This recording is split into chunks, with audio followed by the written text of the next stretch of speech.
Dhaka metropolitan পুলিশের সাবেক commissioner Asaduzzaman মিয়া ও তার পরিবারের রাজধানীতে একাধিক ফ্ল্যাট, প্লট, বাড়ি ও জমির তথ্য পাওয়া গেছে। সম্প্রতি এমন সংবাদ প্রকাশ করেছে কয়েকটি গণমাধ্যম। এ নিয়ে আওয়ামী লীগের সাধারণ সম্পাদক ও সেতুমন্ত্রী ওবায়দুল কাদের বলেছেন, আসাদুজ্জামান মিয়ার বিরুদ্ধে ওঠা অভিযোগ নিয়ে তদন্তের আগে মন্তব্য করা ঠিক হবে না। অন্ধকারে ঢিল ছুঁড়ব না, তবে দুর্নীতিতে ছাড় দেওয়া হবে না। আজ মঙ্গলবার এক সংবাদ সম্মেলনে এসব কথা বলেন ওবায়দুল কাদের। তিনি বলেন, দুর্নীতি দমন কমিশন স্বাধীন, যে যত প্রভাবশালী হোক তদন্ত করে ব্যবস্থা নেওয়া হবে। দুর্নীতির বিরুদ্ধে সরকার ও পার্টির পক্ষ থেকে জিরো টলারেন্স, কোনো ছাড় হবে না।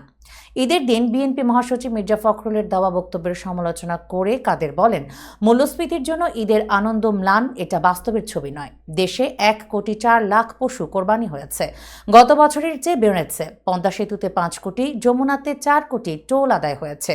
আর্জেন্টিনা, পাকিস্তানের মতো মূল্যস্ফীতি আমাদের নেই। দেশকে শ্রীলঙ্কা বানিয়ে ফেলে কেউ কেউ। কাদের বলেন, সমস্যা বিএনপির, মানুষের সমস্যা আমরা স্বীকার করি। মূল্যস্ফীতি আছে, তবে আমাদের আন্তরিক প্রচেষ্টাও আছে। বুঝি না যে ঈদের দিনও সরকারের বিরুদ্ধে মিথ্যাচার করে কেন বিএনপি। ঈদের দিন সমালোচনা করা দেশের জনগণ চায় না।